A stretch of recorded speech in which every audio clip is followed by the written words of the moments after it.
Hello friends, welcome to southern meals. இன்றைக்கி நம்ம பார்க்க போகிறது மஷ்ரூம் பெப்பர் ஃப்ரை. அது எப்படி செய்யலான்றதை பார்க்கலாம் வாங்க. இதற்கு தேவையான பொருட்கள் டிஸ்கிரிப்ஷனில் இருக்குது. ஒரு கடாயில் எண்ணெய் விட்டு சூடாக்கிக்கோங்க. சூடானதும் சீரகம் சேர்த்துக்கோங்க. சீரகம் பொரிஞ்சதும் சின்ன வெங்காயம் பொடியை நான் நறுக்கி வச்சுருக்கேன், அதை சேர்த்து நல்லா வணக்கி விடுங்க.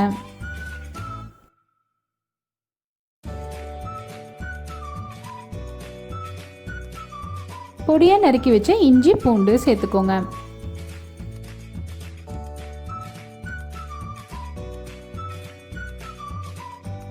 அடுத்து கட் பண்ணி வச்சிருக்கிற காளானை இது கூட சேர்த்து நல்லா வணக்கி விடுங்க.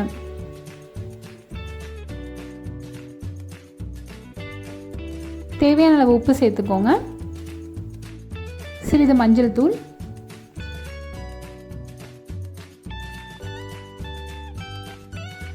நீங்கள் வணக்கும் போதே காளானில் கொஞ்சம் தண்ணீர் விடும். அதில் ஃபஸ்ட்டு காளானை நல்லா வணக்கி விட்டுக்கோங்க. அதுக்கப்புறமா தேவையான அளவுக்கு ரொம்ப கம்மியாக ஒரு அரை டம்ளர் அளவுக்கு தண்ணீர் சேர்த்து காளானை வேக விடுங்க.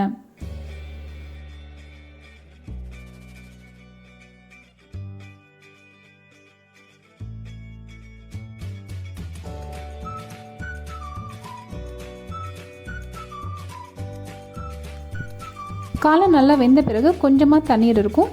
அந்த தண்ணீர் வத்துறதுக்கு முன்னாடி 2 டீஸ்பூன் அளவுக்கு குருமிளகுத்தூள் சேர்த்து நல்லா மிக்ஸ் பண்ணி விடுங்க.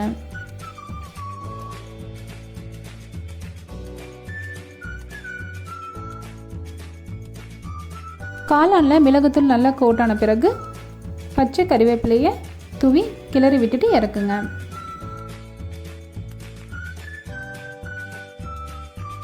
ரொம்பவே ஈஸியான இந்த ரெசிபியை ட்ரை பண்ணி பார்த்துட்டு எப்படி இருக்குன்றதை கமெண்ட் செக்ஷனில் கமெண்ட் பண்ணுங்கள்.